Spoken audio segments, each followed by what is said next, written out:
எதுவா இருந்தாலும் அந்த கோல்ல நீங்க சக்சஸ் ஆகிறதுக்கு ஒரு சின்ன ஜாப்பனீஸ் சீக்ரெட், சின்ன ஸ்டெப் உங்களோட வாழ்க்கையை மாத்த. ஒரு இன்னோவேட்டிவ் ஐடியாவை எடுத்துட்டு வந்து ஏதாச்சும் ஒன்று கிரியேட்டிவா பண்ணி நம்ம லைஃப்ல ஒரு சேஞ்சை பார்க்கலாம், நம்ம லட்சியத்தை அடையலாம்னு நினைச்சா நமக்கு ஏன் இவ்வளவு ஸ்ட்ரெஸ் வரணும்? ஹலோ ஃப்ரெண்ட்ஸ், வணக்கம். Welcome to books in Tamil. உங்களோட வாழ்க்கையில அடுத்து ஏதாச்சும் ஒரு கோல் வச்சிருப்பீங்க இல்லையா? நீங்க எந்த ஸ்டேஜ்ல, எந்த வயசுல, எந்த இடத்துல இருந்தாலும் ஏதாவது ஒரு கோல் நம்ம எல்லாருக்குமே இருக்கும். வெயிட்டை கெயின் பண்ணணும், வெயிட்டை லாஸ் பண்ணணும், பணத்தை சேர்க்கணும், புதுசாக ஒரு விஷயத்த கற்றுக்கணும், நிறையா படிக்கணும், ஒரு புக் படிக்கணும், இல்லை நம்ம ரிலேஷன்ஷிப்பை பெட்டர் ஆக்கிக்கணும், நம்ம வீட்டில் இருக்கிறவங்ககிட்ட அன்பாக இருக்கணும், இல்லை லவ் ப்ரப்போஸ் பண்ணணும், இல்லை வீட்டை க்ளீனாக வச்சுக்கணும், இல்லை பணம் சேர்த்து ஒரு விஷயம் வாங்கணும், இல்லை ஒரு கெட்ட பழக்கத்தை விடணும், ஏதாவது ஒரு புது ஹேபிட்டை டெவலப் பண்ணணும், பிஸ்னஸை டெவலப் பண்ணணும், கரியரில் ஒரு ஸ்டெப் முன்னாடி போகணும்னு நம்ம எல்லாருக்கும் ஏதாவது ஒரு கோல் எவ்ரி ஸ்டேஜ் ஆஃப் லைஃப்பில் கண்டிப்பாக இருக்கும். அந்த மாதிரி உங்களுக்கு இப்போ ஏதாவது ஒரு கோல் இருக்கும் இல்லையா? அப்படி உங்களோட கோல் எதுவாக இருந்தாலும் அந்த கோலில் நீங்கள் சக்ஸஸ் ஆகிறதுக்கு ஒரு சின்ன ஜாப்பனீஸ் சீக்ரெட்டை பற்றி தான் நாம் இந்த வீடியோவில் பார்க்க போகிறோம். ஸோ இந்த வீடியோவை நாம் எந்த புக்கை பேஸ் பண்ணி எடுத்துருக்கோன்னா, one small step can change your life. புக்கோட பேரே அதுதான். ஒரு சின்ன ஸ்டெப்பு உங்களோட வாழ்க்கையை மாற்றக்கூடும். இதை எழுதினவர் டாக்டர் ராபர்ட் மியூரர். ஸோ அவர் ஒரு psychologist and kaizen expert. So அவர் நிறைய பேரை இந்த மெத்தடை யூஸ் பண்ணி ட்ரீட் பண்ணியிருக்காரு. அவங்க வாழ்க்கையில் அவங்க சக்ஸஸ் ஆகிறதுக்கு, அவங்க பெட்டர் ஆகிறதுக்கு ஹெல்ப் பண்ணியிருக்காரு. ஸோ அதை பற்றி தான் ஒரு புக் எழுதியிருக்காரு. அந்த புக்கை பற்றி தான் நம்ம இப்போ பார்க்க போகிறோம். ஸோ முதல்ல நம்மளுக்கு ஒரு கோல் இருக்கும்பொழுது, ஒரு லட்சியம் இருக்கும்போது அதில் சக்ஸஸ் ஆகிறதுக்கு பாப்புலராக எல்லாரும் யூஸ் பண்ணுற ஒரு டெக்னிக்கு பேர் என்னென்னா இன்னோவேஷன் அப்படின்னு சொல்கிறாரு ஆத்தர். இன்னோவேஷன் அப்படின்னா என்னென்னா, அப்படியே புதுசாக ஒரு பிராண்ட் நியூ ஐடியாவை க்ரியேட் பண்ணுறதில்ல, பட் நம்ம லைஃப்குள்ளே, நம்ம கம்பெனிக்குள்ளே, நம்ம ஆர்கனைசேஷனுக்குள்ளே ஒரு பிரேக் த்ரூ ஐடியாவை கொண்டு வந்து இம்ப்ளிமெண்ட் பண்ணுறது. அதாவது நீங்கள் இப்போ வெயிட் லாஸ் பண்ணணும்னு நினைக்கிறீங்க அப்படின்னா, உடனே நம்ம ஒரு ட்ரெட்மில் வாங்கிடலாம், நம்ம நடந்து வெயிட் லாஸ் பண்ணிடலாம் அப்படின்னு நினைக்கிறது, அல்லது ஒரு ஜிம்முக்கு ஜாயின் பண்ணிடலாம் அப்படின்னு நினைக்கிறது. இப்போ என்னோட எக்ஸாம்பிள், நான் ஒரு எக்ஸாம்பிள் சொல்லணுன்னா, எனக்கு இந்த கிண்டில் ஒரு 10 இயர்ஸ் பேக் ஒரு கிஃப்டாக வந்தது. ஸோ இதை ஒரு இன்னோவேஷன் அப்படின்னு சொல்கிறார் ஆத்தர். அதாவது இந்த கிண்டிலில் நான் கண்டுபிடிக்கல, இந்த கிண்டில் யாரோ கண்டுபிடிச்சிருக்காங்க. ஆனால் எனக்கு இது கிஃப்டாக வந்த உடனே கிஃப்ட் பண்ணவங்க இது என்னோடய லைஃப்பில் ஒரு மாற்றத்தை ஏற்படுத்தும் அப்படின்னு நினச்சி ஒரு க்ரியேட்டிவாக, இது வரைக்கும் நான் லைப்ரரிக்கு போய் புக்கை வாங்கி படிச்சுட்டு இருப்பேன். ஸோ இந்த கிண்டில் எனக்கு ஹெல்ப் பண்ணோன்னு நினச்சி ஒரு ஐடியா, ஒரு க்ரியேட்டிவ் பிரேக் த்ரூ கொடுக்குறாங்களா, அதுக்கு இன்னோவேஷன் அப்படின்னு பேர் கொடுக்குறாரு. ஸோ உங்களோட ஏதாவது ஒரு கோலுக்கும் நீங்கள் இந்த மாதிரி ஏதாவது ஒரு இன்னோவேஷன் வச்சுருந்துருப்பீங்க. ஸோ இந்த இன்னோவேஷன்னு நாம் சொல்கிற இந்த க்ரியேட்டிவ் பிரேக் த்ரூஸ், இது ஹெல்ப் பண்ணுமா நம்ம கோலை அடையிறதுக்கு அப்படின்னு கேட்டிங்கன்னா, எஸ், இட் டஸ் ஹெல்ப். ஆனால் இந்த மெத்தடில் ஒரு பெரிய பிரச்சனை என்னென்னா, இது பெரிய ஸ்ட்ரெஸ்ஸையும் ஆன்சைட்டியையும் மக்களுக்கு கொடுக்கும். ஸோ அதில் பயங்கர ஸ்ட்ரெஸ் ஆகி அவங்க அந்த கோலில் இருந்தே விலகி போயிடுவாங்க. இந்த விஷயத்தையும் நம்ம பண்ண வேணாம் அப்படின்னு சொல்லி விட்டுடுறதுக்கும் சான்ஸ் இருக்குது. ஃபார் எக்ஸாம்பிள், நிறைய பேர் வீட்டில் ட்ரெட்மில் வாங்கி வச்சுருப்பாங்க. அதில் டவல் காய போட தான் அது உதவும், அது வெயிட் லாஸ் பண்ணுறதுக்கு உதவ விட. அதே மாதிரி ஜிம்முக்கு ஜாயின் பண்ணியிருப்பாங்க, மாதம் பணம் கட்டிகிட்டு இருப்பாங்க. ஆனால் ஒரு 2-3 நாள் போயிருப்பாங்க, அப்புறமா போகவே மாட்டாங்க. ஏன்னா ஒரு புது விஷயத்தை நம்ம கமிட் பண்ணிட்டா நம்ம கண்டிப்பாக போயிடுவோம் அப்படின்னு நினச்சி, நமக்கு அது ஒத்து வருமா ஒத்து வராதான்னு பார்க்காமலே ஒரு இன்னோவேட்டிவ் ஐடியாவை நம்ம லைஃப்குள்ளே கொண்டு வரும்போது அது பெரிய ஸ்ட்ரெஸ்ஸையும் ஃபியரையும் கொடுக்குது அப்படிங்கிறார் ஆத்தர். ஸோ அது சில சமயங்களில் ஒர்க் ஆனாலும் பல சமயங்களில் ஒர்க் ஆகிறது இல்லை அப்படின்றாரு. ஃபார் எக்ஸாம்பிள், எனக்கு இந்த கிண்டில் கிஃப்டாக வந்தோடனே நான் பயங்கரமாக ஸ்ட்ரெஸ் தான் ஆனேன். ஐயோ, எனக்கு எதுக்கு இந்த கிண்டில் போய் கிஃப்டாக கொடுத்துருக்காங்க? இந்த கிண்டில் இல்லை, 10 இயர்ஸ் பேக் ஒரு கிண்டில், அதுக்கப்புறம் 2-3 மாற்றிட்டேன். ஸோ எனக்கு எதுக்கு இதை போய் கொடுத்துருக்காங்க? இதை வச்சுட்டு முதல்ல இது ரொம்ப எக்ஸ்பென்சிவான ஒரு கேட்ஜெட்டாக இருக்குது, இது நான் பத்திரமா வச்சுக்கணும், அப்புறம் இதுக்கான புக்ஸ் எல்லாம் நான் போய் வாங்கணும். ஸோ போய் வாங்கி காசு கொடுத்து வாங்குறதுலாம், அதுக்கு வேறு எனக்கு தனியாக செலவாகும் அப்படின்லாம், ரொம்ப எதெல்லாம் அதில் பிரச்சனை இருக்குது அப்படின்னு யோசிச்சு ஐ ஸ்ட்ரெஸ்ட் அவுட் அ லாட். ஆனால் இப்போ பார்த்தீங்கன்னா, இட் ஹெல்ப் மீ. இது ஆக்சுவலி இந்த creative break through it change my life. இப்போ நான் முன்னாடிலாம் லைப்ரரியிலேருந்து புக்கை வாங்கிட்டு படிச்சுட்டு திருப்பி கொடுக்காம எக்கச்சக்கமாக ஃபைன் கட்டியிருக்கேன். ஸோ எங்கள் ஊரில் இருக்கிற லைப்ரரிக்கு அதிகமாக பணம் டொனேட் பண்ணது நானாக தான் இருப்பேன். ஏன்னா அவ்வளோ பணம் நான் ஃபைனாக கட்டியிருக்கேன். பட் இப்போ அந்த ப்ராப்ளம் இல்லை. நான் இப்போ பாரோ பண்ணுறேன், அது திருப்பி நான் இன்டர்நெட் கனெக்ட் பண்ணேன்னா திருப்பியும் அது தானாகவே லைப்ரரிக்கு போயிடுது. ஸோ அந்த ப்ராப்ளம் எனக்கு இல்லை. நம்பர் 2, இதில் ஒரு இன்பில்ட் டிக்ஷனரி இருக்கிறதுனால எனக்கு ஏதாவது ஒரு வேர்டு தெரிலனா உடனே அந்த மீனிங் என்னன்னு பார்த்துக்க முடியுது. So it increased my reading speed அப்படின்னு சொல்லலாம். அப்புறம் இதை நான் எங்கே வேணாலும் போகும்போது கேரி பண்ணிக்கிட்டே போக முடியும். So this has like I have currently ஒரு 1000 புக் இருக்கும். அதை எங்கே வேணாலும் நான் எடுத்துகிட்டு போகலாம். எப்போ டைம் கிடைச்சாலும் நான் படிக்கலாம். ஒரு 5 நிமிஷம் கூட படிக்கலாம், 10 நிமிஷம் கூட படிக்கலாம். ஸோ அது என்னோடய ரீடிங் ஸ்பீடை, ரீடிங் எபிலிட்டியை ஓவராலாக இன்க்ரீஸ் பண்ணியிருக்குன்னு நான் சொல்லுவேன். ஸோ அதனால தான் என்னால் ஒரு வாரத்துக்கு ஒரு புக்கு, ஆக்சுவலி ஒரு வாரத்துக்கு ஒரு 2 புக் கூட படிச்சிடுவேன். அந்த மாதிரி என்னால் படிக்க முடியுது. ஸோ இது ஹெல்ப் பண்ணுதான்னு பார்த்தீங்கன்னா yes, it did help. But இனிஷியலாக இந்த மாதிரியான க்ரியேட்டிவ் ஐடியாஸ், இந்த மாதிரியான இன்னோவேட்டிவ் ஐடியாஸ் வந்து பெரிய ஸ்ட்ரெஸ்ஸையும் ஆன்சைட்டியும் கொடுக்குது. ஸோ இது சில சமயங்களில் நம்மளுக்கு ஹெல்ப் பண்ணாலும் பல சமயங்களில் மக்கள் வந்து தங்களோட கோல்லேருந்தே விலகி போகிறதுக்கும் இதுவே காரணமாயிடுது. ஏதாவது ஒரு இன்னோவேட்டிவ் ஐடியாவை எடுத்துகிட்டு வந்து ஏதாச்சும் ஒன்று க்ரியேட்டிவாக பண்ணி நம்ம லைஃப்பில் ஒரு சேஞ்சை பார்க்கலாம், நம்ம லட்சியத்தை அடையலான்னு நினச்சா நமக்கு ஏன் இவ்வளோ ஸ்ட்ரெஸ்ஸு வரணும்? அது ஏன்னு கேட்டிங்கன்னா நம்மளுடைய மூளையின் அமைப்பு முறையே அப்படி தான். இப்போ மனிதர்கள் காடுகளில் ஒரு வேட்டை சமூகமாக வாழ்ந்த போது எந்த ஒரு சேஞ்சை பார்த்தாலும், ஒரு புது விஷயத்தை பார்த்த உடனே ஒரு டேஞ்சர் அப்படின்னு நம்மளோட மூளை வந்து புரிஞ்சுக்கும். அப்படி புரிஞ்சுக்கிட்டது நல்லது. அப்போ தான் அந்த மனிதர்கள் அந்த டேஞ்சர்லேருந்து தப்பிச்சு போக முடியும். ஸோ அதுக்கு வந்து ஃபைட் ஆர் ஃப்ளைட் ரெஸ்பான்ஸ் அப்படின்னு சொல்லுவாங்க. ஸோ இப்போவும் பார்த்தாக்கா ஒரு புது சேஞ்ச் அப்படின்னா நம்ம மூளையினுடைய அமைப்புகளை பற்றி நிறைய வீடியோவில் பார்த்துருக்கோம். ஸோ எந்த ஒரு புது சேஞ்ச் வந்தாலுமே அது நம்மளோட மூளையில் இருக்கக்கூடிய அமைக்டலா அப்படிங்கிற பகுதியை உடனே ஆக்டிவேட் பண்ணுது.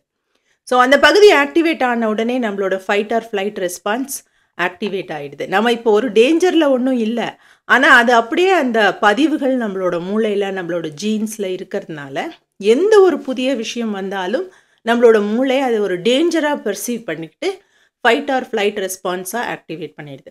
ஸோ இந்த ரெஸ்பான்ஸ் ஆக்டிவேட் ஆன உடனே உங்கள் உடலில் இருக்கக்கூடிய ஹார்மோன்கள்லாம் சுரந்து உங்கள் உடலின் எல்லா பகுதிகளுக்கும் மெசேஜ் போய் எல்லா விதமான அன்னெசரி ஆக்ஷன்ஸ் அப்படின்றதும் ஷட் டவுன் ஆகிடும். அதாவது டைஜஷன் நடக்காது, செக்ஷுவல் ட்ரைவ் இருக்காது, பாத்ரூம் போனோங்கிற சென்சேஷன் கூட இருக்காது. பயங்கர ப்ரெஷரில் நம்மளுடைய காக்னிட்டிவ் பிரெயின்னு சொல்லக்கூடிய திங்கிங் பிரெயினும் ஷட் டவுன் ஆகிடும். ஸோ இந்த அமைக்டலாவுக்கும் திங்கிங் பிரெயினுக்கும் இருக்கிற ரிலேஷன்ஷிப் எப்படின்னா, அமைக்டலா ஆக்டிவேட் ஆகிடுச்சுன்னா திங்கிங் பிரெயின் வந்து ஸ்லோவர் ஆரம்பிச்சிடும். அதாவது நீங்கள் அதிகமாக எமோஷனல் ஆகி பயந்துடுறீங்க, எக்ஸைட் ஆகிடுறீங்க அப்படிங்கும்போது சரியாக சிந்திக்க முடியாது. நீங்கள் சரியாக சிந்திக்கும் போது இந்த எக்ஸைட்டேஷன்ஸ், எமோஷன்ஸ் எல்லாம் தானாகவே குறைஞ்சிடும். ஸோ எனி நியூ சேஞ்ச் நம்ம லைஃப்பில் வந்த உடனே இந்த அமெக்டிலா ஆக்டிவேட் ஆகிடுது, அல்லது வரப்போகுதுன்னு தெரிஞ்ச உடனேவே இந்த அமெக்டிலா ஆக்டிவேட் ஆகிடுது. உடனே நம்மளுக்கு வரக்கூடிய உணர்வுகள் என்னன்னு பார்த்தீங்கன்னா ஃபியர், பயம், ஸ்ட்ரெஸ், ஆன்சைட்டி அதுதான் வருது. அதனால இன்னொரு பக்கம் என்ன நடக்குதுன்னா நம்மளோட திங்கிங் பிரெயினும் திங்கிங் ப்ராசஸும் ஸ்லோவர் ஆக தொடங்குது. ஸோ அது இன்னும் ஸ்லோவர் ஆகும்போது அது இன்னும் ஸ்ட்ரெஸ்ஸை, ஆன்சைட்டியை ஜாஸ்தி பண்ணுது. ஸோ இது ரெண்டும் அப்படியே ஒரு நெகட்டிவ் ஃபீட்பேக் லூப்பில் போய் நம்ம ஸ்ட்ரெஸ் ஆகி இந்த விஷயமே பண்ண வேணாம், இந்த கோலே எனக்கு வேணாம், இந்த விஷயமே எனக்கு வேணான்னு சொல்லி விட்டுட்டு வந்துடுறோம். ஸோ அதனால தான் நிறைய பேர் ட்ரெட்மில்லை வாங்கி அதில் டவல் காய போட்டுட்ருக்காங்க. அதனால தான் நிறைய பேர் ஒரு எடுத்துக்கிட்ட டயட் ப்ரோக்ராமை வந்து கண்டினியூ பண்ண முடியாமல் இருக்காங்க. அதனால தான் நிறைய பேர் வந்து எனக்கு புது லாங்குவேஜ் கற்றுக்கணும் அப்படின்னு நினச்சும் கூட பண்ண முடியாமல் இருக்காங்க. அவங்களுக்கு திறமை இல்லாமல் இல்லை, ஆனால் அவங்களோட மூளையை எப்படி பேம்பர் பண்ணுறது அப்படின்னு தெரிஞ்சிக்கல. ஸோ உங்களோட மூளையை, குறிப்பாக இந்த அமெக்டிலாவை எப்படி காம் பண்ணுறது, எப்படி பேம்பர் பண்ணுறதுன்னு நீங்கள் தெரிஞ்சுக்கிட்டிங்கன்னா உங்களோட லட்சியம் எதுவாக இருந்தாலும் அதில் வெல்ல முடியும் அப்படிங்கிறாரு ஆத்தர். ஸோ இப்போ அப்படி மூளையை ஸ்ட்ரெஸ் பண்ணாமல் சத்தம் போட்டு அமெக்டிலாவை எழுப்பி விட்டுறாமல் அப்படியே குவைட்டாக நம்மளோட கோலை நோக்கி நம்ம நகர்ந்து போகிறதுக்கான ஒரு ஜாப்பனீஸ் சீக்ரெட், அதுக்கு பேர் கைசன். அதாவது ஒரு Japanese word. So I hope I'm pronouncing it right. So இந்த கைசன் அப்படிங்கிற மெத்தடை தான் இந்த புக்கில் நமக்கு கற்றுக் கொடுக்குறாரு ஆத்தர். கைசன் அப்படிங்கிறது ஒரு ஜாப்பனீஸ் வார்த்தை. அதுக்கோட அர்த்தம் என்னன்னா ஸ்மால் ஸ்டெப்ஸ் ஃபார் இம்ப்ரூவ்மெண்ட். ரொம்ப சின்ன விஷயம் இல்லையா, சின்ன சின்ன ஸ்டெப்பாக எடுத்து வச்சு நீங்கள் வெற்றியை அடையலாம் அப்படிங்கிறது தான். ஸோ இந்த கைசன் மெத்தட் மூலமாக ஸ்மால் இம்ப்ரூவ்மெண்ட்ஸை நோக்கி நம்ம நகரும் பொழுது நம்ம மூளை ஸ்ட்ரெஸ் ஆகாமல் இருக்கும், அமெக்டிலா ஸ்ட்ரெஸ் ஆகாமல் இருக்கும், கம்ஃபர்டபுளாக இருக்கும். அப்போ நம்மளால் கன்சிஸ்டண்ட்டாக அந்த விஷயத்தில் இயங்க முடியும். அப்படி கன்சிஸ்டண்ட்டாக இயங்கும் பொழுது நம்மளால் ஒரு இன்க்ரிமெண்டல் சக்ஸஸை பார்க்க முடியும் அப்படிங்கிறாரு. இந்த கைசன் மெத்தடை நம்ம எஃபெக்டிவாக பயன்படுத்துறதுக்கு 6 ஸ்ட்ராட்டஜிஸை நம்மளுக்கு சொல்லி கொடுக்குறாரு author. Number 1, asking small questions, சின்ன சின்ன கேள்விகள் கேட்குறது. Number 2, small steps to develop habit, சின்ன சின்ன அடி எடுத்து வச்சு சின்ன சின்னதாக குட்டி குட்டி நல்ல பழக்கங்களை டெவலப் பண்ணிக்கிறது. 3வது, டேக்கிங் ஸ்மால் ஆக்ஷன்ஸ், சின்ன சின்ன ஆக்ஷன் ஐட்டம்ஸ் வச்சுக்கிட்டு சின்ன சின்னதாக நம்மளோட செயல்பாடுகளை வடிவமைச்சிக்கிறது. 4வது, சின்ன சின்ன ப்ராப்ளம்ஸை கண்டுபிடிச்சி அதை முதல்ல சால்வ் பண்ணுறது. நம்ம எந்த விஷயத்தை நோக்கி போயிட்டு இருந்தாலும் அதில் சின்ன சின்ன குட்டி குட்டி ப்ராப்ளம்ஸ் எல்லாம் எங்கே இருக்குன்னு பார்த்து கண்டுபிடிச்சி அதை முதல்ல சால்வ் பண்ணுறது. 5வது, நமக்கு நாமே அப்பப்போ சின்ன சின்ன கிஃப்ட்ஸ் கொடுத்துக்கிறது. அதாவது எக்ஸ்பென்சிவ் கிஃப்ட்ஸ் இல்லை, குட்டி குட்டி கிஃப்ட்ஸ் நம்மளை என்கரேஜ் பண்ணுறதுக்கு நாமளே கொடுத்துக்கிறது. 6வது, சின்ன சின்ன முக்கியமான தருணங்களை தவற விடாமல் கவனிக்கிறது. ஸோ இப்போ இந்த ஒவ்வொரு ஸ்ட்ராட்டஜியும் ஏன், எதுக்கு, எப்படி இம்ப்ளிமெண்ட் பண்ணுறது நம்ம லைஃப்பில் அப்படிங்கிறத பற்றி நம்ம டீட்டெயிலாக பார்க்கலாம். ஸோ முதல் விஷயம், ஆஸ்கிங் ஸ்மால் கொஸ்டின்ஸ், குட்டி குட்டி கேள்விகள் கேட்குறது. இந்த கேள்விகள் கேட்குறதுங்கிறது நம்மளோட மூளைக்கு ரொம்ப முக்கியம். ஒரு கேள்வி கேட்டதுக்கு அப்புறம் தான், ஒரு கேள்வி வந்ததுக்கு அப்புறம் தான் மூளை அந்த அந்த கேள்விக்கு உரிய விஷயங்களை கவனிக்கிறதுக்கு ஆரம்பிக்கும். ஃபார் எக்ஸாம்பிள், இப்போ உங்கள் ஆஃபீஸில் இருக்கிற ஒருத்தர்கிட்ட போயிட்டு இந்த காரிடாரில் எங்கே ஃபயர் எக்ஸ்டிங்விஷர் இருக்குது அப்படின்னு கேட்டிங்கன்னா அவங்களுக்கு மோஸ்ட்லி தெரியாது. 99% ஆஃப் த பீப்புளுக்கு தெரியாது. அல்லது ஒருத்தர் ஆஃபீஸ்லேருந்து பார்க் பண்ணிவிட்டு உள்ளே வராருன்னு வச்சுக்கோங்களேன், அவங்ககிட்ட அவங்க பக்கத்தில் பார்க் பண்ணியிருந்த காரோட கலர் என்ன அப்படின்னு கேட்டிங்கன்னா அவங்களுக்கு தெரியாது. உங்களுக்கும் தெரியாது, எனக்கும் தெரியாது. ஏன்னா நம்ம அதை கவனிக்கிறது இல்லை. ஆனால் அதே பர்சன்ட்டை நீங்கள் 2-3 நாள் திருப்பி அந்த கேள்வியை கேட்டிங்க அப்படின்னா 4வது நாள் வந்து அந்த காரில் என்னென்ன கலர், பக்கத்தில் இருந்த காரோட கலர் என்ன, பக்கத்தில் இருந்த 2 வீலரோட கலர் என்னன்னு அவங்க கவனிச்சுட்டு வந்து உங்களுக்கு சொல்லுவாங்க. அஃப்கோர்ஸ் இது ஒரு பர்பஸ்லெஸ் கொஸ்டின். அவங்க ஐயோ இது வந்து கேட்குதே டெய்லி அப்படின்னு தலையில் அடிச்சிட்டு இருப்பாங்க. ஆனாலும் கவனிச்சுட்டு வந்து உங்களுக்கு சொல்லுவாங்க. ஏன்னா நீங்கள் கேள்விகள் கேட்டதுக்கு அப்புறம் தான் மனிதனோட மூளை அந்த சின்ன சின்ன விஷயங்களை, டீட்டெயில்ஸை கவனிக்க ஆரம்பிக்குது. ஸோ கேள்வி கேட்குறது, சரியான கேள்விகளை கேட்குறது அப்படிங்கிறது நம்மளுடைய லட்சியத்தை நோக்கிய பயணத்தில் முக்கியமான மைல்கற்களை உருவாக்கும்.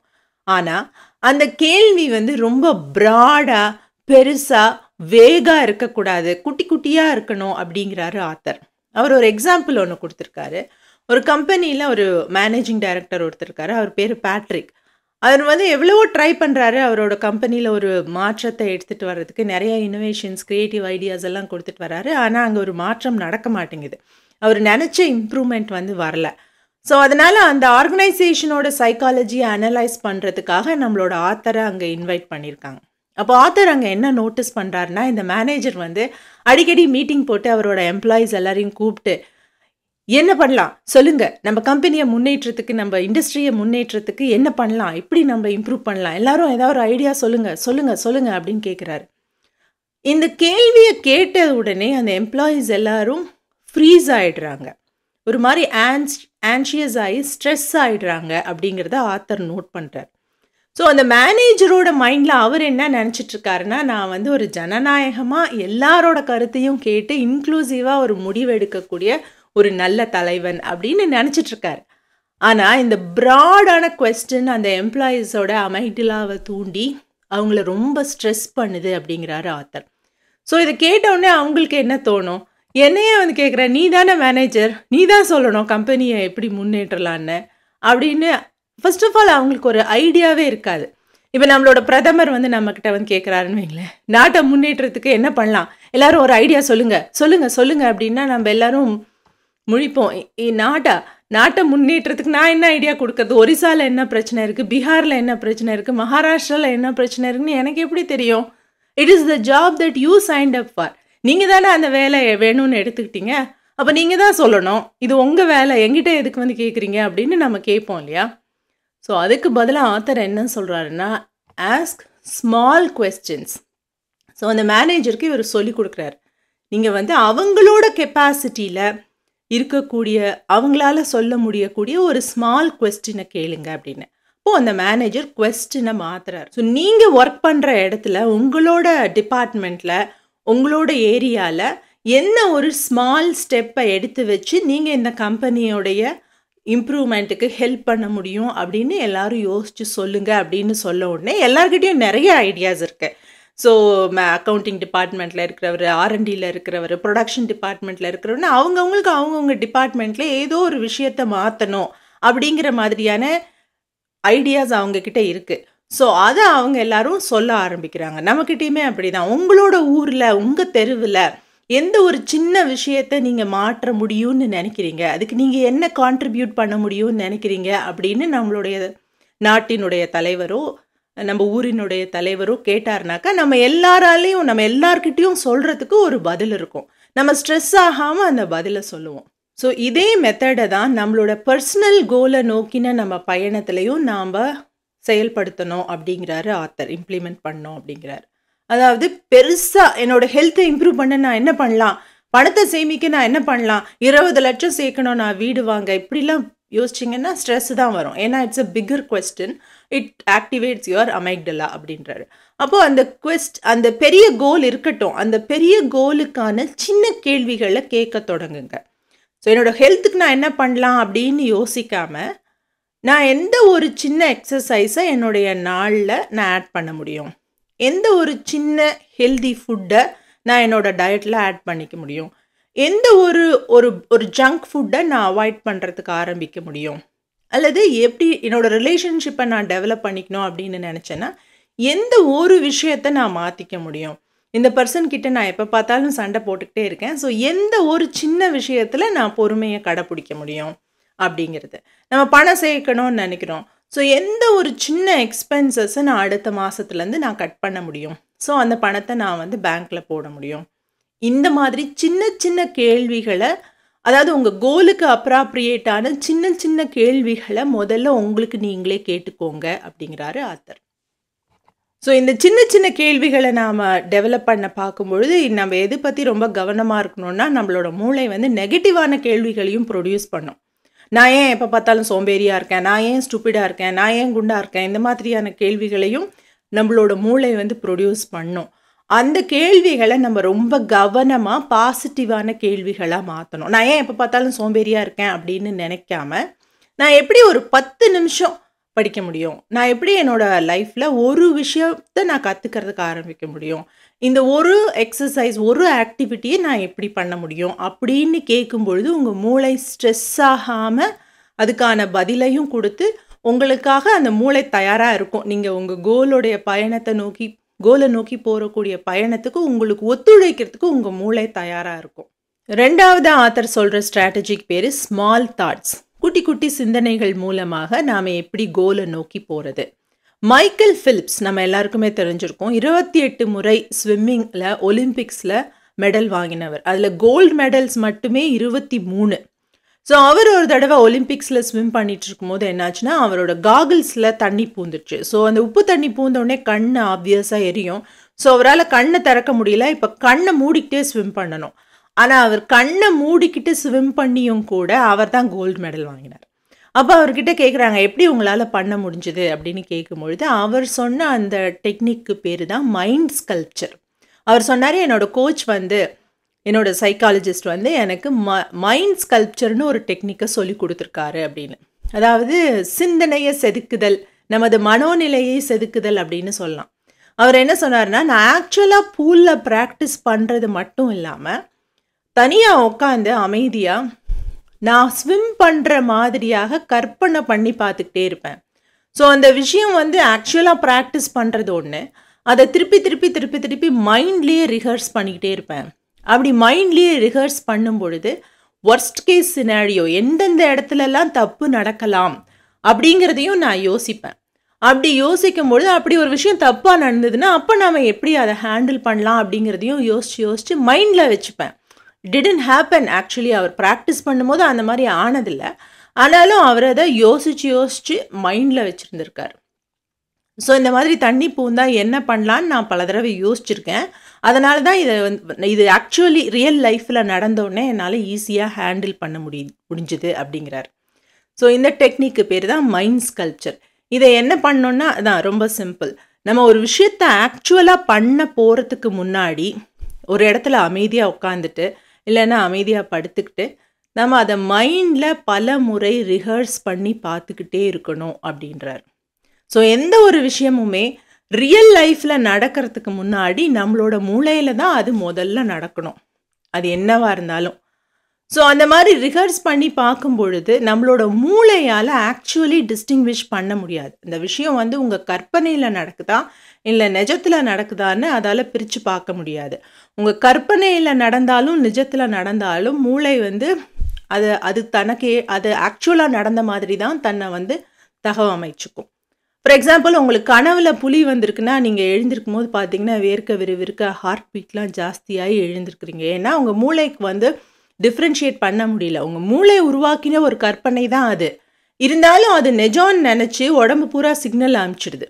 ஸோ ஆக்சுவல் புலி வந்தால் உங்களுக்கு எப்படி வேர்க்குமோ, ஆக்சுவல் புலி வந்தால் எப்படி ஹார்ட் பீட் அதிகமாகுமோ, எப்படி மூச்சு வாங்குமோ, அதெல்லாம் உங்கள் உடம்புல ஆக்சுவலாக நடக்கிறதுக்கு காரணம் உங்கள் மூளை அதை ஆக்சுவலாக நடந்த இன்சிடெண்ட்டாக பர்சீவ் பண்ணிக்குது. ஸோ அதே மாதிரி தான் நீங்கள் சினிமா பார்த்துட்ருக்கீங்க, ஒரு மோசமான காட்சியை பார்க்குறீங்க, உங்கள் உடல் வந்து நடுங்குது, உங்கள் மனம் வந்து படபடக்குது. காரணம் உங்கள் மூளை அந்த த்ரெட், அந்த டேஞ்சர் வந்து இப்போது ஆக்சுவலாக உங்களுக்கு இருக்கிறதாக அது வந்து புரிஞ்சிக்குது. ஸோ அதுக்கான ரெஸ்பான்ஸை அது ப்ரொடியூஸ் பண்ணுது. அதையே நம்ம பாசிட்டிவாக எப்படி யூஸ் பண்ணலாம் அப்படின்னா, நீங்கள் ஒரு விஷயத்தை செய்ய போகிறதுக்கு முன்னாடி, ஃபார் எக்ஸாம்பிள் நீங்கள் ஒரு பப்ளிக் ஸ்பீச் கொடுக்க போகிறீங்க, ஒரு இன்டர்வியூக்கு போகிறீங்க, இல்லை ஒரு ப்ரப்போஸ் பண்ண போகிறீங்க, இல்லை யாரோ உங்களை பயங்கரமாக திட்டாங்க, அசிங்கமாக பேசிட்டாங்க, அவங்கக்கிட்ட போய் நீங்கள் ஸ்டர்னாக பண்ணாதே அப்படின்னு சொல்ல போகிறீங்க, சண்டை போட போகிறீங்க, எது வேணால் இருக்கட்டும். எதுவாக இருந்தாலும் அதை நீங்கள் மைண்டில் ஆஃப்டன் உட்காந்து திருப்ப விஷுவலைஸ் பண்ணி ரிஹர்ஸ் பண்ணி பார்க்கும் பொழுது உங்கள் மூளை அதுக்கு பழக்கப்படும். ஸோ அந்த விஷயம் ஆக்சுவலி நடக்கும் பொழுது அவ்வளோ ஸ்ட்ரெஸ் உங்கள் மூளைக்கு இருக்காது. ஏன்னா அது பல தடவை அந்த இன்சிடெண்ட்டை ரிஹர்ஸ் பண்ணி பார்த்துச்சு. எப்படி ரிஹர்ஸ் பண்ணோம் அப்படின்னா, நீங்கள் ஆக்சுவலி ஒரு இடத்துல காமாக குவைட்டாக உட்காந்து இல்லை படுத்துக்கிட்டு, ஸோ அந்த ஆடிட்டோரியமே இருக்கிற மாதிரி, அங்கே ஆட்கள் உட்காந்துருக்கிற மாதிரி, லைட்ஸ் இருக்கிற மாதிரி, எல்லோரும் நீங்கள் பேசுகிறத கவனிக்கிற மாதிரி, நீங்கள் என்னென்ன பாயிண்ட்ஸ் எல்லாம் பேச போகிறீங்க, அது எந்த குரலில் பேசுவீங்க, எப்படி அப்படிங்கிறத நீங்கள் ஆக்சுவலி உங்கள் மூளையில் ரிஹர்ஸ் பண்ணி பார்க்கணும். So the more you do this, the less your brain stress about it. அந்த ஸ்ட்ரெஸ்ஸு வந்து தானாகவே குறையறதுக்கு ஆரம்பிக்கும்.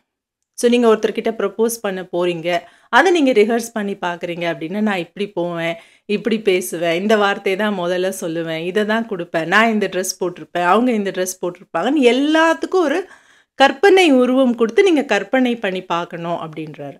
அதே மாதிரி ஒர்ஸ்ட் கேஸ் சினாரியோவையும் நீங்கள் கற்பனை பண்ணி பார்த்துக்கணும். ஏதாவது என்னென்னலாம் தப்பாக போகிறதுக்கு அங்கே வாய்ப்பு இருக்குது.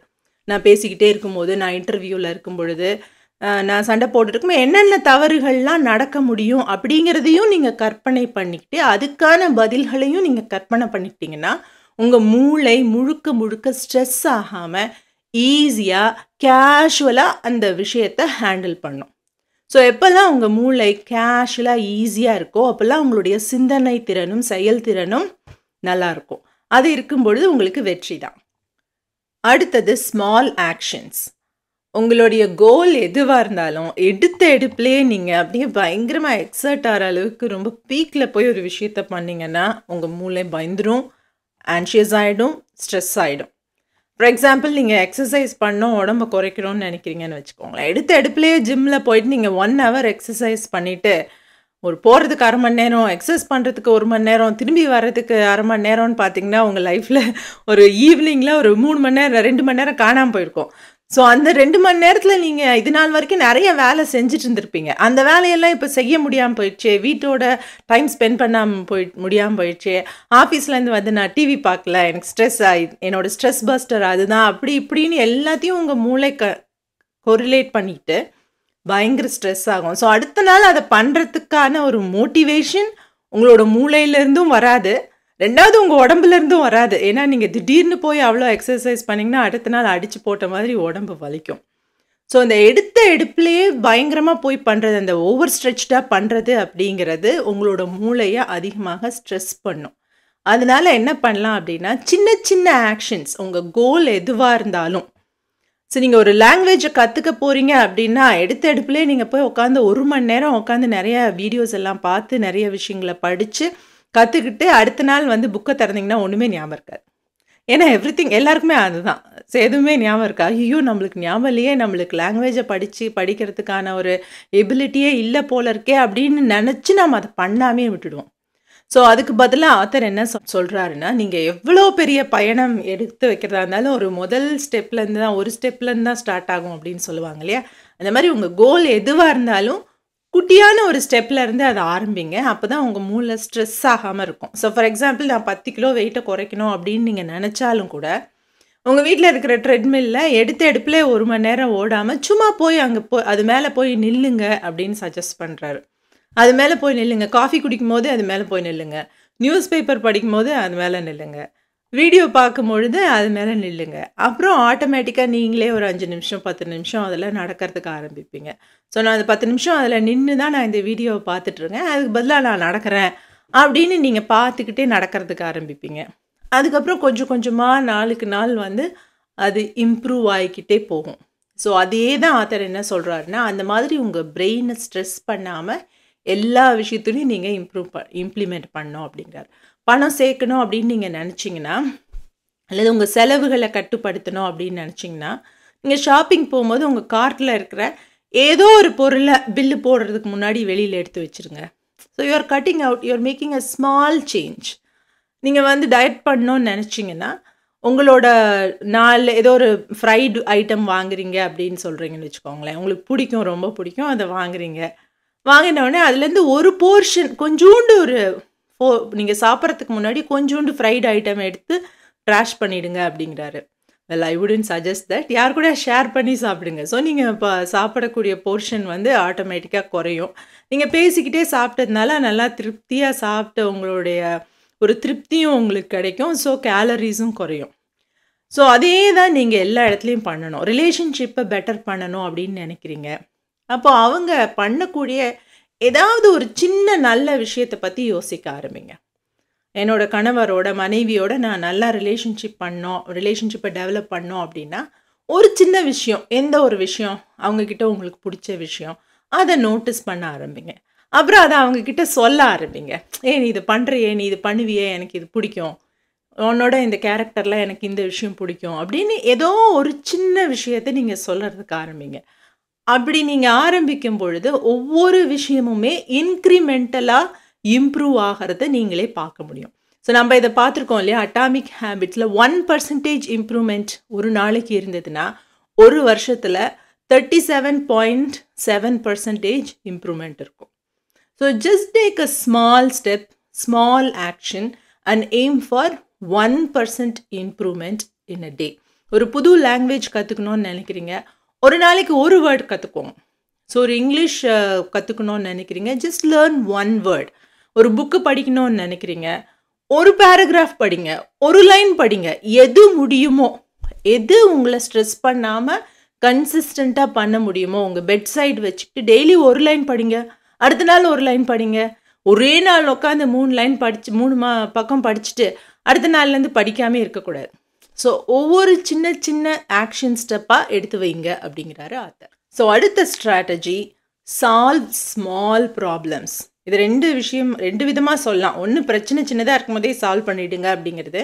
2வது, சின்ன பிரச்சனைகளை நோட் பண்ணி அதை சால்வ் பண்ணுறதுக்கு ஆரம்பிங்க அப்படிங்கிறது தான். ஸோ இதுக்கு ஆத்தர் கொடுத்துருக்கிற எக்ஸாம்பிள் என்னென்னா, எல்லாருக்கும் தெரிஞ்ச எக்ஸாம்பிள், டொயோட்டா கம்பெனியோடைய எக்ஸாம்பிள். ஸோ வேர்ல்டு வார் 2க்கு அப்புறம் ஜப்பான் வந்து தன்னோட எக்கானமியை ரீபில்ட் பண்ணிட்டு இருக்கும் பொழுது ஜப்பானிய பொருட்கள் எல்லாம் யாருமே வாங்க மாட்டாங்களாம். ஏன்னா அந்த அளவுக்கு அவங்களோட பொருட்கள் வந்து தரமானதாக இருக்காது அப்படின்னு உலக சந்தையில் ஒரு கருத்து இருந்தது. அந்த நேரத்தில் டொயோட்டா கம்பெனிக்கு ஒரு மேனேஜர் வர்றார். அவர் பேர் டாய்ச்சி ஓஹ்னோ. அவர் என்ன ஒரு முடிவு எடுக்கிறாருன்னா, டொயோட்டா கார் கம்பெனிக்கு அவர் என்ன ஒரு முடிவு எடுக்கிறாருன்னா, யூஸ்வலி அங்கே ப்ரொடக்ஷன், அங்கே மட்டும் இல்லை எல்லா இண்டஸ்ட்ரீஸ்லேயுமே ப்ரொடக்ஷன் எப்படி இருக்கும்னா, அந்த ஃபுல் அசம்பிளி லைன் தாண்டி ஒரு பொருள் ப்ரொடியூஸ் ஆகி வந்ததுக்கு அப்புறம் அது குவாலிட்டி செக்குக்கு போகும். ஸோ குவாலிட்டி கண்ட்ரோலுங்கிறது ஒரு தனி டிபார்ட்மெண்ட்டாக தான் இயங்கும் எல்லா இடத்துலையுமே. அவர் ஆனால் என்ன ஒரு முடிவு எடுக்கிறாருன்னா, எப்பயாவது அந்த ஒரு ப்ரொடக்ஷன் லைனில் ஒரு பொருள் போயிட்டு இருக்கும் பொழுதே, அந்த காரோட எந்த உதிரி பாகமாக இருந்தாலும் சரி, அது ப்ரொடக்ஷனில் போயிட்டு இருக்கும் பொழுதே அங்கே ஒரு தப்பு இருக்குது அப்படின்னு எந்த ஒரு தொழிலாளி நினச்சாலும் அந்த தொழிலாளி உடனே ஒரு செயினை பிடிச்சி இழுத்து அந்த என்டையர் ஃபேக்ட்ரியோட ப்ரொடக்ஷனையே நிறுத்த முடியும். அந்த மாதிரியான அதிகாரத்தை அங்கே இருக்கக்கூடிய ஒவ்வொரு தொழிலாளிகளுக்கும் irrelevant ஆஃப் their பொசிஷன் ஒவ்வொருத்தருக்கும் கொடுத்து ஒரு நியூ ரூலை இம்ப்ளிமெண்ட் பண்ணுறார். இது பார்த்தோன்னே யாருக்குமே ஒன்றுமே புரியல, என்ன இது எப்படி ஒர்க் ஆகும் அப்படின்னு மற்ற இண்டஸ்ட்ரியில் இருக்கிறவங்கெல்லாம் வந்து ஆச்சரியப்படுறாங்க. ஆனால் அது எப்படி ஒர்க் ஆகி பெரிய சக்ஸஸை கொடுத்ததுன்னு பார்த்தீங்கன்னா, ஒரு சின்ன பிரச்சனை இருக்கும், அந்த பிரச்சனையை பார்க்காமலே இவங்க ப்ரொடியூஸ் பண்ணி அனுப்பிச்சிடுவாங்க. அடுத்த லைன் போகும்போது அங்கே வந்து பிரச்சனை வந்து ஜாஸ்தியாகிட்டே ஆட் ஆன் ஆகிட்டே போகும். ஸோ ஃபைனலாக அந்த ப்ராடக்ட் வந்து குவாலிட்டி செக்குக்கு வரும்போது அதில் ஒரு 50 ப்ராப்ளம் இருக்கும். ஏன்னா அந்த ஒன்றுக்கு மேலே ஒன்று வந்து இன்னொன்று ப்ராப்ளம் ஆகி அது இன்னொன்று ப்ராப்ளம் ஆகி இன்க்ரிமெண்டலாக அங்கே தவறுகள் நடந்திருக்கு. ஸோ அந்த விஷயத்தை ஸ்டாப் பண்ணி அவர் காரை ப்ரொடியூஸ் பண்ண ஆரம்பித்த உடனே அந்த தவறாக ப்ராடக்ட்ஸ் ப்ரொடியூஸ் பண்ணி அதனால் ஏற்படக்கூடிய நஷ்டம் பெருமளவில் குறைஞ்சிது. ஸோ இன்றைக்கி பார்த்திங்கன்னா உலகம் முழுவதுமே அதிகமாக மிடில் கிளாஸ் மக்கள் யூஸ் பண்ணக்கூடிய ஒரு கார் என்னன்னு பார்த்தீங்கன்னா, ரொம்ப ரிலையபிளான எல்லாருக்கும் நம்பிக்கைக்குரிய ஒரு கார் என்னன்னா அது டொயோட்டாவும் ஒன்று இல்லையா? ஸோ உங்கள் கோல் எதுவாக இருந்தாலும் அதை நோக்கி உங்களுடைய பயணம் எத்தகையதாக இருந்தாலும் அதில் எங்கெல்லாம் சின்ன மிஸ்டேக்ஸ் இருக்குது அப்படிங்கிறத கவனிக்கக்கூடிய அந்த விழிப்போடு இருங்க அப்படிங்கிறார். அவர் மெயினாக என்ன சொல்கிறாருன்னா, இந்த மாதிரியான சின்ன மிஸ்டேக்ஸ் வந்து 2 இடத்துல மெயினாக இருக்கும். பிளைண்ட் ஸ்பாட்ஸ் அப்படின்னு சொல்கிறாரு. இந்த பிளைண்ட் ஸ்பாட்ஸ் வந்து ஒன்று உங்களோட பயணத்தின் ஆரம்பத்தில் இருக்கும், இன்னொரு பிளைண்ட் ஸ்பாட் வந்து உங்கள் பயணத்தின் இறுதியில் இருக்கும். இது 2 குறித்தும் நீங்கள் வந்து ஒரு விழிப்புணர்வோடு இருக்கணும் அப்படின்றாரு. அவர் ஒரு எக்ஸாம்பிள் என்ன சொல்கிறாருன்னா, அவர்கிட்ட ஒரு லேடி வந்திருக்காங்க கவுன்சிலிங்க்கு. அவங்களோட கல்யாண வாழ்க்கையில் கொஞ்சம் பிரச்சனை. அதில் என்ன பிரச்சனைன்னு பார்த்தீங்கன்னா, அவங்க ஹஸ்பண்ட் வந்து யாருக்குமே ஹெல்ப் பண்ண மாட்டார். அவரோட ஃப்ரெண்ட்ஸுக்கும் அவர் ஹெல்ப் பண்ண மாட்டார், அவரோட ஃபேமிலிக்கும் ஹெல்ப் பண்ண மாட்டார், இவங்க ஃபேமிலிக்கும் ஹெல்ப் பண்ண மாட்டார். அவர் கொஞ்சம் ஒரு சுயநலவாதி அப்படின்னு சொல்லலாம். ஹி ஹாஸ் லேக் ஆஃப் எம்பத்தி. ஆனால் இவங்க வந்து எப்படின்னா எல்லாருக்கும் ஹெல்ப் பண்ணி எல்லாரோடையும் பழகி உறவுகளை பேணணும்னு நினைக்கிறவங்க. ஸோ இவங்களோட வீட்டுக்கும் இவங்களோட நண்பர்களுக்கும் ஹெல்ப் பண்ணும்பொழுதெல்லாம் அவங்களோட கல்யாண வாழ்க்கையில் அது ஒரு பெரிய ஸ்ட்ரெஸ்ஸை கொடுத்து பயங்கரமாக சண்டை வருது. ஸோ அப்போ ஆத்தர் வந்து இவங்கக்கிட்ட ஒரு முக்கியமான விஷயத்தை கேட்குறார். இவர்கிட்ட இந்த மாதிரி ஒரு கேரக்டர் இருக்குது, இந்த ஒரு ஃப்ளா இருக்குது அப்படிங்கிறது உங்களுக்கு எப்போ தெரிஞ்சுது? கல்யாணத்துக்கு முன்னாடி நீங்கள் 2 பேரும் கோட்ஷிப்பில் இருக்கும்பொழுதே, நீங்கள் 2 பேரும் லவ் பண்ணிட்டு இருக்கும்பொழுதே அது உங்களுக்கு தெரியலையா அப்படின்னு கேட்குறாரு. அப்போ தான் அந்த லேடி யோசித்து பார்த்துட்டு சொல்கிறாங்க, உண்மைதான், எனக்கு அப்போவே இந்த சந்தேகம் இருந்தது. ஆனால் எனக்கு இவரை ரொம்ப பிடிச்சிருந்ததுனால நான் இதுக்கு ஒரு பெரிய இம்பார்ட்டன்ஸ் கொடுக்கல. இது அப்படியே ஓகே, இது அப்படியே காலப்போக்கில் சரியாயிடும் அப்படின்னு நினச்சி விட்டுட்டேன் அப்படிங்கிறாங்க. ஸோ எங்கேயுமே ஒரு பிரச்சனை இருக்குது அப்படின்னா அது விளையும் பயிர் முளையிலேயே தெரியும் அப்படின்னு சொல்கிற மாதிரி அந்த பிரச்சனையோடைய ஒரு வந்துட்டு இருக்கு, அது முளை விடுது அப்படிங்கிறது நமக்கு ஆரம்பத்திலேயே தெரியும். இப்போ நிறைய கல்யாணங்களில் கூட பார்த்தீங்கன்னா பெரிய வரதட்சணை, பொண்ணையே எரிச்சிட்டாங்க, அந்த மாதிரி கேசஸ்லாம் நம்ம பார்த்துருக்கோம். அவங்கக்கிட்ட யூஸ்வலாக கேட்குற கேள்வி இதுவாக தான் இருக்கும், எப்படிங்க பொண்ணை கொடுத்தீங்க, இவங்களை பற்றி தெரியலையா அப்படின்னு கேட்டால், தெரியும், இவங்க கல்யாணத்துக்கு முன்னாடியே எனக்கு இது வேணும் அது வேணும் இது வேணும் அது வேணும்லாம் நிறைய கேட்டாங்க, எங்களுக்கு கொஞ்சம் சந்தேகம் வந்தது, நாங்கள் கூட வீட்டில் உட்காந்து பேசினோம், இருந்தாலும் மாப்பிள்ளை ரொம்ப நல்லவராக இருந்ததுனால எங்கள் பொண்ணுக்கும் பிடிச்சிருந்ததுனால சரி முன்ன பின்ன போனாலும் நம்ம பொண்ணு நல்லா இருக்கட்டுமேன்னு நினச்சி கல்யாணம் பண்ணிட்டோம் அப்படின்னு சொல்லுவாங்க. ஸோ உங்கள் பிரச்சனை இருக்குது அப்படிங்கிறது 99% ஆஃப் த டைம் நம்மளுக்கு ஆரம்பத்திலே தெரிஞ்சிடும். ஸோ அந்த மாதிரி ஆரம்பத்திலே தெரியும் பொழுது அதை இக்னோர் பண்ணாதீங்க, அதை ஃபிக்ஸ் பண்ணுறதுக்கு அப்போவே ட்ரை பண்ணுங்கள். அப்போவே நம்ம ஃபிக்ஸ் பண்ணிட்டோன்னு சொன்னால் நஷ்டம் இழப்பு நம்மளுக்கு குறைவாக இருக்கும். ஸோ அதே மாதிரி நம்ம வெற்றியை நோக்கி அதுக்கு கிட்ட நெருங்கி போயிட்டு இருக்கும் பொழுது நமக்கு ஒரு வெற்றி பெருமிதம் வந்துடும். நான் 80% ஆஃப் த ஒர்க்கை சக்ஸஸாக முடிச்சிட்டேன், இதுக்கு மேலே என்ன இருக்குது, எனக்கு முடியாததா அப்படின்னு நம்ம அந்த வெற்றி பெருமிதத்தில் தலைக்கணத்தில் சில தவறுகளை கவனிக்காமல் விட்டுடுவோம். அது இன்னொரு பிளைண்ட் ஸ்பாட் அப்படிங்கிறாரு ஆத்தர். ஸோ எந்த இடமா இருந்தாலும் பிரச்சனை சின்னதாக இருக்கும் பொழுதே கவனிங்க. அதை விட முக்கியம் அங்கே சின்ன பிரச்சனை ஏதாவது இருக்கா அப்படிங்கிறத கவனிங்க.